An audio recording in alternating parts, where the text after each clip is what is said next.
Les maîtres chanteurs des entreprises japonaises, les Sōkaya. Le mystérieux perturbateur en assemblée générale. Imaginez une assemblée générale d'actionnaires à Tokyo. Le PDG entame son discours sur le regard attentif de centaines d'investisseurs. Soudain, un homme au costume voyant se lève et interrompt la réunion de voix forte, menaçant de révéler un scandale embarrassant. Oi, shacho, koreisho hanashitara zenbu barasu na. Malaise général.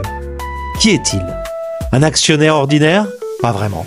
Cet individu est un Sōkaya, un maître chanteur d'entreprise d'un genre unique au Japon, spécialisé dans l'art de faire pression sur les dirigeants en plein meeting. Bienvenue dans Nikos Talk pour découvrir l'histoire méconnue mais fascinante des Sōkaya, ces racketteurs d'assemblée qui ont fait trembler les plus grandes sociétés japonaises. Avec un ton accessible et quelques anecdotes incroyables, nous allons voir comment ces personnages ont prospéré, comment ils opéraient en coulisses, comment la loi et les entreprises ont fini par riposter et ce qu'il en reste aujourd'hui. Installez-vous, l'histoire commence.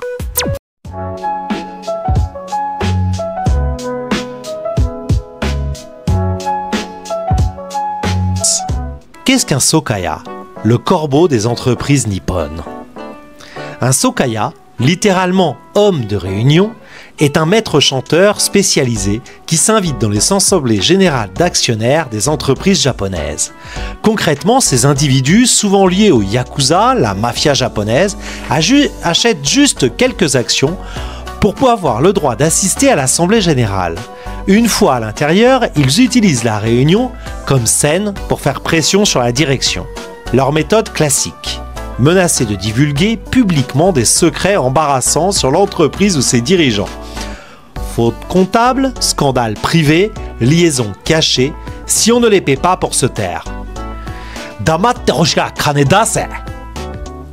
Ces racketteurs, très particuliers, exploite une caractéristique forte de la culture japonaise d'entreprise, la peur du scandale et de la honte publique. Dans un pays où la réputation est capitale, voir un actionnaire révéler une faute lors d'une assemblée générale devant la presse et les investisseurs peut être dévastateur. Les Sōkaya le savent et en jouent à fond. Payez-moi ou j'étale vos autres secrets sur la place publique. Face à ce chantage, beaucoup de sociétés préférait autrefois payer discrètement. Si la cible cède, le Sōkaya empoche la somme et en échange s'abstient de toute perturbation. Parfois même, il peut rendre service en neutralisant d'autres troubles faits. S'il est payé par l'entreprise, il va empêcher que d'autres Sōkaya ne viennent gâcher la réunion en intimidant lui-même ses confrères plus virulents. Oui, l'ironie veut que certains de ces maîtres chanteurs se présentent comme des anges gardiens de l'ordre une fois qu'ils ont été achetés.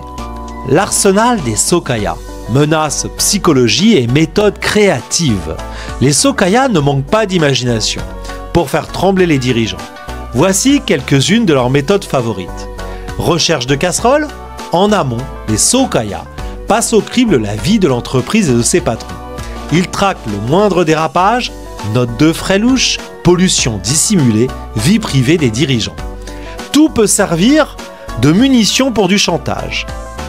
Ils sont de véritables détectives de l'ombre, capables d'exhumer une vieille affaire et de la brandir à l'Assemblée Générale comme une bombe. Prise de parole à l'Assemblée Générale, le jour J, muni de son droit de parole d'actionnaire, le Sōkaya peut interrompre la réunion et poser des questions humiliantes en public. Monsieur le Président, confirmez-vous que la société a truqué ses comptes l'an dernier? Effet de stupeur dans la salle, exactement ce que le Sōkaya veut. À ce moment, soit l'entreprise cède à la panique et négocie en coulisses qu'il se taise, soit elle encaisse le coup publiquement. Pendant des décennies, beaucoup ont choisi le carnet de chèques. Chantage par faux scandale. Parfois, il n'y a même pas de vrais secrets. Certains Sōkaya sont par ses maîtres dans l'art d'inventer de toutes pièces des accusations. Impossible à vérifier sur le moment. Une allégation floue mais sulfureuse, jetée en pleine réunion, corruption, malversation, peut suffire à affoler les dirigeants. La simple menace d'une rumeur publique fait assez peur pour soutirer de l'argent. Pression psychologique et culturelle, au Japon, un dirigeant humilié publiquement perd la face. ce qui est souvent pire que de perdre de l'argent. Les Sōkaya exploitent ce point faible culturel. Ils savent que l'embarras public équivaut à un échec cuisant dans la mentalité locale. Ils jouent donc la montre et la tension. Silence lourd, allusion insidieuse, tout pour que la cible se sente au bord du précipice et préfère payer plutôt que de subir la honte. Menaces physiques et intimidation, derrière le chantage moral, il y a parfois la force brute. N'oubliez pas que nombre de Sōkaya sont liés au Yakuza. Si la persuasion orale ne suffit pas, les menaces implicites, voire explicites, de violence peuvent entrer en jeu. Certains ont fait savoir aux dirigeants « Si vous ne payez pas, vos employés pourraient avoir des problèmes ». Un sous-entendu glacial qui a souvent raison des plus courageux. La tactique du banzai. Voici une méthode plus folklorique mais tout aussi efficace. Un banzai Sōkaya débarque sur le site de l'entreprise et se met à haranguer les employés en criant « Banzai! Vive l'empereur !» sans arrêt dans les bureaux et le hall. Officiellement, il prétend encourager les troupes en bon actionnaire patriote. En réalité, il dérange à tel point les activités que la société finit par payer sur le champ pour qu'ils s'en aillent. Une extorsion par excès de zèle patriotique en somme. Presque un sketch si ce n'était pas un chantage. Faux journaux et vraies rumeurs. Certains Sōkaya éditent même de faux journaux internes ou tracts remplis de ragots sur une entreprise distribués stratégiquement aux actionnaires et aux médias avant l'Assemblée générale. Le message est clair. Voyez tout ce que j'ai contre vous. Il est encore temps de m'acheter pour éviter la parution. Ce procédé, moins bruyant mais tout aussi vicieux, sème la peur de voir l'affaire s'ébruiter dans la presse. Et aussi, camion à haut-parleurs, Uyoku Dantai. Quand la loi a commencé à les gêner pour accéder aux assemblées générales, les Sōkaya ont innové hors des salles de réunion. Certains ont créé de faux groupes d'extrême droite, appelés les Uyoku Dantai, et se sont mis à stationner des camions équipés de mégaphones devant le siège des entreprises, hurlant des accusations et des slogans pour ruiner leur réputation. Véritable cauchemar sonore et médiatique, le vacarme attire l'attention du voisinage, des médias et fait paniquer les dirigeants. Là encore, le silence et le moteur du camion s'achètent. Une enveloppe aux faux militants et le camion disparaît. Ce cinéma a été très pratiqué dans les années 80-90. On voit, le Sōkaya est un maître du chantage multidimensionnel. Un pied dans la légalité, c'est un actionnaire après tout. Un pied dans le crime organisé. Il sait exploiter les failles du système et les faiblesses humaines, avec parfois une touche d'humour noir, involontaire. Dans ses méthodes, il terrorise autant qu'il fascine. Mais d'où vient ce phénomène ? Pour comprendre, replongeons dans le contexte historique qu'il a vu naître et prospérer. Genèse dans le Japon d'après-guerre, années 1950-1960. Le phénomène des Sōkaya puise ses racines dans l'histoire économique du Japon d'après 1945. Après la Seconde Guerre mondiale, le pays est en ruine, mais va connaître un redressement fulgurant. Les réformes imposées par les Alliés durant l'occupation introduisent plus de transparence dans la gestion des entreprises et fragilisent paradoxalement les directions. Les malversations et scandales internes deviennent plus faciles à dévoiler dans ce nouveau climat. Dans le même temps, le capitalisme japonais se relance à toute vitesse pendant le boom économique des années 50-60. Des milliers de sociétés font appel à l'épargne publique et multiplient les actionnaires. Or, plus une entreprise s'ouvre à des investisseurs extérieurs, plus elle s'expose à voir ses petits secrets révélés. C'est dans ce contexte que les Sōkaya réapparaissent, car des formes de chantage similaires existaient déjà au début du XXe siècle et prospèrent initialement juste après-guerre. Certaines entreprises elles-mêmes ont recours à ces individus pour se protéger. Cela peut sembler fou, mais dans les années 50, l'ordre public est fragile. Les syndicats et opposants font parfois irruption dans les assemblées générales pour réclamer des comptes. Des dirigeants engagent alors d'anciens voyous ou yakuza comme gardes du corps d'assemblée. Leur mission est d'intimider les trublions éventuels. Petit à petit, ce rôle va dériver. Les protecteurs de réunion réalisent qu'ils peuvent eux-mêmes tirer profit du chantage. Pourquoi attendre qu'un adversaire attaque quand on peut monnayer son silence ? Les Sōkaya modernes est né, mélange de garde du corps, de maîtres chanteurs et de consultants autoproclamés en gestion de crise. L'âge d'or et impunité, années 1970-1980. Pendant les années 1970 et 80, le Japon vit son âge d'or économique. C'est aussi l'âge d'or des Sōkaya. Ils deviennent très nombreux, très actifs et quasiment incontournables dans le paysage des grandes entreprises. Quelques éléments marquants de cette époque. Connivence trouble avec les entreprises, paradoxalement, au lieu de fuir ces maîtres chanteurs, certaines compagnies vont les utiliser à leur avantage. Par exemple, face à des mouvements de contestation sociale, par exemple contre la pollution ou le pacifisme, des firmes engagent des sokaya pour réduire au silence les contestataires. Un cas célèbre est celui de Minamata, au début des années 1970. La société Chisso, accusée d'empoisonner des habitants avec du mercure, voit des victimes acheter des actions pour dénoncer le scandale en Assemblée nationale. Que fait Chisso? Elle fait appel à des sokaya pour hurler sur les victimes pendant la réunion et couvrir leur voix. On rapporte même que les yakuza à sa solde ont frappé certains protestataires pour les évacuer. De même, le groupe Mitsubishi Heavy Industries, critiqué en 1974 par des militants pacifistes, les Beheiren, opposés à l'implication du Japon au Vietnam, n'a pas hésité à placer des sokaya musclés dans la salle pour protéger des intérêts contre les activistes. Par ailleurs, en 1984, une réforme impose que pour assister à une assemblée générale, un actionnaire doit maintenir au minimum 50 000 yens de titres, soit environ 500 € d'aujourd'hui. L'objectif est d'écarter les petits agitateurs qui achetaient une seule action juste pour entrer. Ces mesures freinent un peu le phénomène mais ne l'arrêtent pas. Les sokaya les plus aguerris contournent facilement l'obstacle. Ils se regroupent pour atteindre le seuil ou opèrent via des prête-noms. Dans les années 80, le boom financier, bulle spéculative, enrichit encore plus les entreprises. Et les sokaya, cette décennie, est probablement le pic de l'affluence. Tactique d'esquive des entreprises. Plutôt que d'affronter frontalement les sokaya et risquer un scandale, les grands groupes vont trouver une astuce ingénieuse. Regrouper leur assemblée générale le même jour. Vers la fin des années 80, jusqu'à 95% des entreprises cotées choisissent le même créneau, fin juin, 10 h du matin, pour venir à leur assemblée générale. Ainsi, les mêmes sokaya ne peuvent matériellement pas être présents partout pour poser des problèmes. Cette technique a compliqué la vie des racketteurs, mais aussi des actionnaires honnêtes, qui ne pouvaient plus assister qu'à une ou deux réunions simultanées au lieu de surveiller plusieurs sociétés. Un pis-aller révélateur du climat de méfiance généralisée à l'égard des assemblées générales à l'époque. Malgré ces tactiques et des débuts de loi, les sokaya restent puissants jusqu'à la fin des années 80. Ils sont devenus des figures quasi institutionnelles du capitalisme japonais débridé de l'ère Showa, mais dans les années 90 vont marquer le début de leur chute à coups de scandales retentissants. Les scandales éclatent année 1990. Les scandales des années 90 démarrent brutalement pour l'économie japonaise avec l'éclatement de la bulle financière. Dans ce contexte plus morose, la tolérance envers la corruption diminue et plusieurs scandales impliquant des sokaya éclatent au grand jour. La presse plus libre et les autorités poussées à l'action vont exposer ce que tout le monde soupçonnait sans le voir. Voici 4 affaires marquantes qui ont sonné le glas de l'âge d'or des sokaya. Affaire Nomura Securities 1997. Le géant de la finance a pris la main dans le sac. Nomura, la plus grande société de courtage au Japon, est éclaboussée en 1997 par la révélation de gigantesques paiements occultes à un sokaya.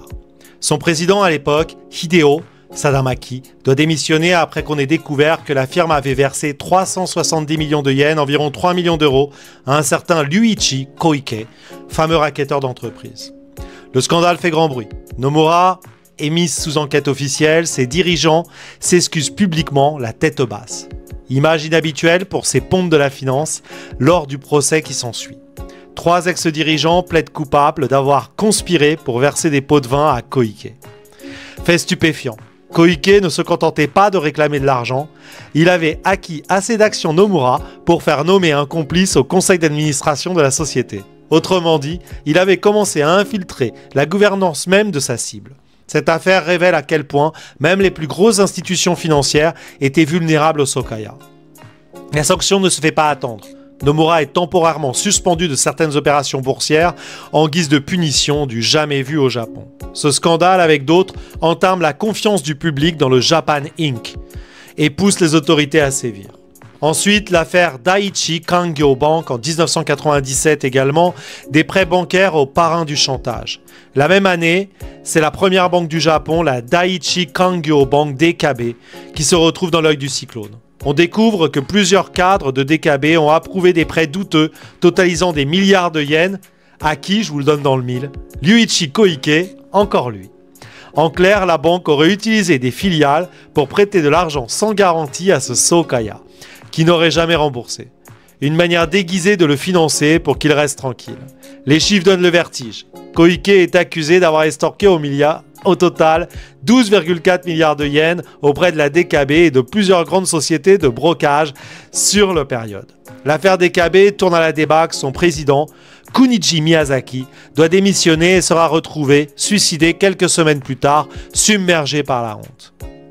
Un ancien président, Tadashi Okuda, est inculpé pour avoir autorisé ces prêts illégitimes. Ce scandale, l'un des plus graves de la décennie, illustre comment les Sokaya, les plus influents, tels que Koike, étaient au cœur d'un vaste réseau mêlant finance et crime organisé. Koike lui-même finit par être arrêté en 1997.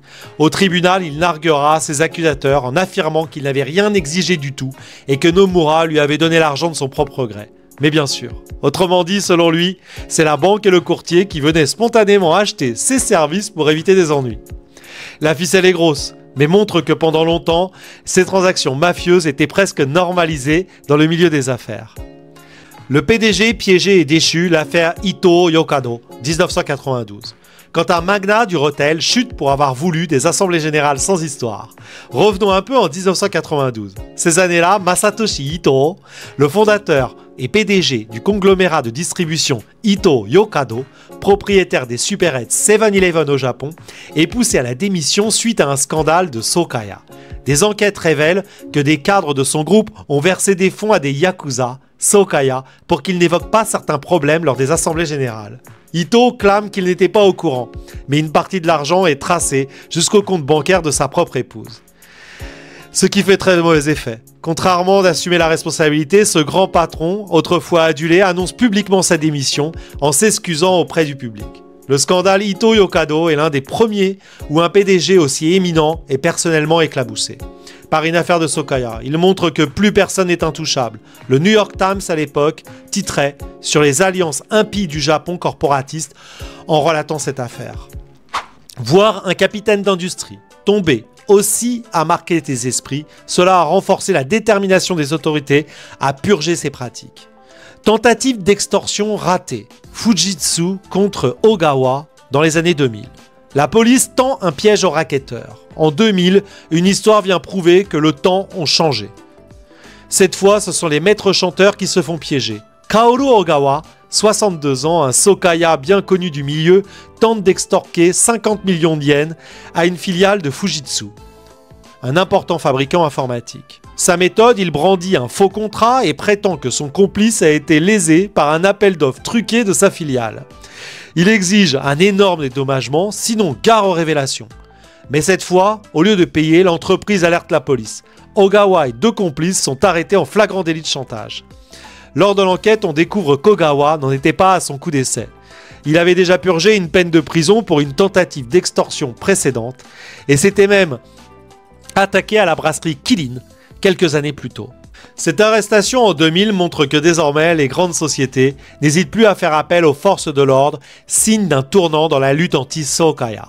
Le fait que la justice communique sur cette affaire, les détails de « vous feriez mieux de payer, c'est si facile pour vous de détruire une entreprise comme la vôtre », lancés par Ogawa aux employés ont été rendus publics. Sert d'avertissement. Le chantage ne met plus comme avant. Ces scandales des années 90 et ce dernier épisode en 2000 ont en effet salutaire. Ils brisent l'omerta. Les médias nippons, pour la première fois, exposent au grand jour les liens entre certaines entreprises et les Sokaya. Ce système de corruption toléré qui prospérait dans l'ombre, la police et la justice commencent à sévir de manière coordonnée. La société japonaise, ébranlée par l'effondrement économique, réclame plus de probité. C'est la fin de la grande époque des Sokaya. Mais qu'a fait exactement la loi pour les éliminer et que sont-ils devenus par la suite? La riposte de la loi et le déclin des Sokaya. À partir de la fin des années 90, le Japon a mis en place un arsenal légal sévère pour en finir avec les Sokaya. Loi anti-Sokaya renforcée, le code de commerce japonais, puis code des sociétés, a été amené pour sanctionner spécifiquement ces pratiques. Désormais, offrir ou recevoir un bénéfice en échange de son silence ou du vote en Assemblée nationale est un délire clairement établi. L'article 968 du Code des sociétés prévoit jusqu'à 5 ans de prison et 5 millions de yens d'amende pour quiconque est pris dans ce genre d'extorsion ou de corruption d'assemblée. Cette pénalité vise tant les sokaya qui rackettent que les dirigeants qui le paient, puisque les deux commettent une infraction. En parallèle, la loi japonaise sur les groupes criminels organisés, loi anti-Boryokudan, est utilisée pour frapper les sokaya affiliés au Yakuza. Exemplarité des poursuites. Les scandales Nomura et Dekebe ont été suivis de procès retentissants, avec des peines de prison fermes pour les racketteurs, mais aussi des condamnations pour les dirigeants corrupteurs. Par exemple, plusieurs responsables de Kirin et de Ito Yokado dans les années 90 ont été arrêtés et inculpés pour avoir soudoyé des sokaya. Ce retournement, voire des dirigeants sur le banc des accusés, a eu un effet dissuasif puisant dans le milieu des affaires. Les conseils d'administration échaudés ont commencé à prôner une tolérance zéro, plutôt perdre la face un instant que de finir en prison et ruiner l'entreprise sur le long terme. Et également, les changements de mentalité, petit à petit, les dirigeants japonais ont intégré que céder au chantage était plus risqué que d'y résister. Cette évolution tient aussi à la pression des investisseurs étrangers et de l'opinion publique pour de meilleures pratiques de gouvernance d'entreprise. On s'entraîne à gérer de vraies questions des actionnaires plutôt que d'acheter le silence des faux. Les entreprises ont amélioré leur communication et transparence pour réduire la marge de manœuvre des extorqueurs. S'il y a moins de casseroles cassées, les sokaya ont moins de levier. Coopération avec la police. Au tournant des années 2000, les grandes sociétés nouent des contacts directs avec la police pour signaler toute approche suspecte. Des cellules anti-sokaya sont créées au sein des départements de sécurité interne des entreprises. Ainsi, piégé en flagrant délit, un maître chanteur devient possible, comme dans l'affaire Fujitsu mentionnée plus haut. Au Japon, pays de consensus, il a fallu du temps pour en arriver là. Mais une fois les décisions prises, la collaboration a porté ses fruits. Tous ces efforts ont porté un coup de fatal au business des sokaya. Le nombre de racketteurs actifs a chuté drastiquement. On estime qu'il existait des centaines de sokaya dans les années 80. Il n'était plus qu'environ 150 en 2023 dans tout le pays, dont la majorité isolée ou en petits groupes. La peur a changé de camp. Désormais, ce sont les sokaya qui craignent d'être surveillés et coincés. Fini les grosses enveloppes versées gentiment en échange du silence, trop risqué. La plupart des entreprises se sont dotées de chartes éthiques interdisant strictement tout paiement illégal. Il y a eu aussi des cas retentissants de hauts dirigeants qui ont résisté au sokaya avec le soutien de la loi.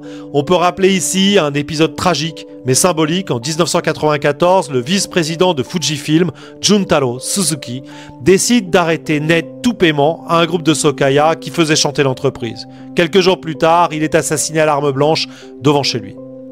Ce meurtre a choqué le Japon et a renforcé encore la volonté de démanteler ces gangs. La mort de Suzuki a conduit à l'arrestation de ses racketteurs et a servi d'électrochoc. On ne pouvait plus tolérer que des criminels dictent leurs lois aux entreprises. Ainsi, progressivement, les sokaya ont été marginalisés, beaucoup ont été arrêtés, d'autres ont pris leur retraite forcée, d'autres encore ont tenté de se reconvertir, parfois en changeant de méthode. Des rackets 2.0, l'ère numérique de la mutation du chantage. Si les sokaya à l'ancienne ont quasiment disparu des assemblées physiques, cela ne veut pas dire que le chantage aux entreprises a complètement cessé. Le crime s'adapte et à l'heure d'Internet, de nouvelles formes de rackets ont vu le jour. On pourrait qualifier des sokaya 2.0. Qu'est-ce que cela signifie ? Cyberchantage et réputation en ligne. De nos jours, il est inutile de se lever en pleine assemblée nationale pour faire trembler un PDG. Il suffit parfois de poster un article diffamatoire sur le web ou de lancer une rumeur sur les réseaux sociaux. Certains individus mal intentionnés menacent des entreprises de propager des accusations en ligne, vraies ou fausses, susceptibles de faire chuter les cours en bourse ou de détériorer leur image, à moins d'un paiement discret. Par exemple, en 2013, un leader d'un groupuscule d'extrême droite a été arrêté pour avoir extorqué 5,5 millions de yens en échange d'un retrait d'un article calomnieux publié sur Internet. Le principe est le même que celui des sokaya classiques, mais la tribune utilisée est plutôt un écran qu'une salle d'assemblée générale. Et la menace de scandale se propage via les réseaux. Ce genre de cyber-extorsion reste malheureusement rare, mais il a fait son apparition. Scandale filmé en caméra cachée dans l'ère numérique, un dirigeant a bien plus de mal à se cacher une écart de conduite. Tout le monde a une caméra dans sa poche. On a vu des cas où des maîtres chanteurs piègent des cadres en enregistrant des vidéos compromettantes. Par exemple, un directeur en train d'accepter un pot de vin ou dans une situation personnelle délicate. puis exigent une rançon pour ne pas mettre la vidéo en ligne. Cela rappelle furieusement les méthodes des Sokaya, juste transposées dans un monde digital et médiatique actuel. Usurpation d'identité et harcèlement en ligne, d'anciens Sokaya se sont peut-être recyclés dans des activités de cyberharcèlement rémunéré. On a vu apparaître des offres de services douteuses pour nettoyer la réputation en ligne d'une entreprise. Souvent, la même entité crée d'un côté le problème, diffamation sous pseudonyme, et propose ensuite, moyennant finance, de la résoudre en supprimant les contenus gênants. C'est un secret de Polichinelle que certains forums ou sites obscurs, publiant des dossiers sur des entreprises ont fleuri, pour ensuite mystérieusement retirer l'article après une transaction. Bien que difficile à prouver, ces schémas est le descendant direct des chantages de la réputation pratiqués par les Sokaya. Moins de public, plus de PR, il faut noter que l'Assemblée Générale et elle-même sont moins vulnérables qu'avant. Elles sont souvent diffusées en streaming, encadrées par des huissiers, et les questions des actionnaires font l'objet de règles précises. Un agitateur isolé a peu de chances de voir prendre un otage en Assemblée nationale entière aujourd'hui. Son micro serait coupé, séance levée en cas de grabuge, la bataille de l'image se joue désormais plus sur YouTube ou sur Twitter que dans une salle de conférence. Les entreprises japonaises l'ont compris et investissent beaucoup dans la communication proactive pour éviter que des fausses rumeurs n'enflamment le web. En somme, les Sokaya traditionnels appartiennent au passé. Mais l'idée sous-jacente, monnayer le silence ou provoquer le scandale, a trouvé des nouveaux canaux. Rassurons-nous toutefois, la vaste majorité des sociétés et des dirigeants, au Japon comme ailleurs, préfèrent aujourd'hui la transparence et la complicité à de tels maîtres chanteurs. Le rapport de force est inversé et la loi veille. Alors, héritage culturel et conclusion, la fin d'une époque, une leçon pour l'avenir. Les Sokaya, après avoir régné dans l'ombre pendant des décennies, ont laissé une trace durable dans la culture et la mémoire collective au Japon. Ce folklore noir des affaires nippones a inspiré film et fiction. Par exemple, le réalisateur Junzo Itami a fait le sujet de sa comédie satirique Mimbo no Onna en 1992, où une avocate courageuse aide un hôtel à se débarrasser de yakuza venus les stalker durant un sommet international. Le film, drôle et percutant, démystifie les techniques des racketteurs et a contribué à informer le grand public sur ces pratiques. Fait tragique, Itami a lui-même subi la foudre des yakuza après la sortie du film et est décédé quelques années plus tard dans des circonstances troubles, ce qui montre que le sujet était sensible. Dans les mangas et séries TV japonais, on retrouve aussi des échos des Sokaya, le thème des dirigeants confrontés à un maître chanteur lors d'une réunion où les héros, qui sont déjoués de chantage, mais désormais fait partie du scénario classique lié au monde des affaires. Cela a contribué à ancrer dans la société l'idée que la transparence et l'éthique sont indispensables pour éviter de tels drames. Enfin, sur le plan plus sérieux, l'héritage des Sokaya se voit être dans l'évolution des pratiques de gouvernance au Japon. Les entreprises ont appris à la dure l'importance de mieux informer leurs actionnaires, de traiter les petits porteurs avec respect pour qu'aucun imposteur ne puisse s'opposer en porte-parole véreux, et de contrôler leurs risques internes. Car à chaque faute cachée, une arme potentielle pour un racketteur. L'ère moderne met en avant la compliance officer, les audits internes et les lignes éthiques, autant de choses impensables dans les années 1970 pour que plus jamais une assemblée nationale ne soit prise en otage. En conclusion, le phénomène des Sokaya rappelle que là où circule l'argent et le pouvoir, prospère aussi parfois la manipulation et le crime organisé.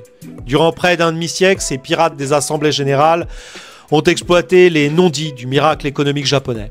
Leur déclin progressif dans les années 2000 signe la fin d'une époque trouble et le début d'un monde des affaires plus transparent au Japon.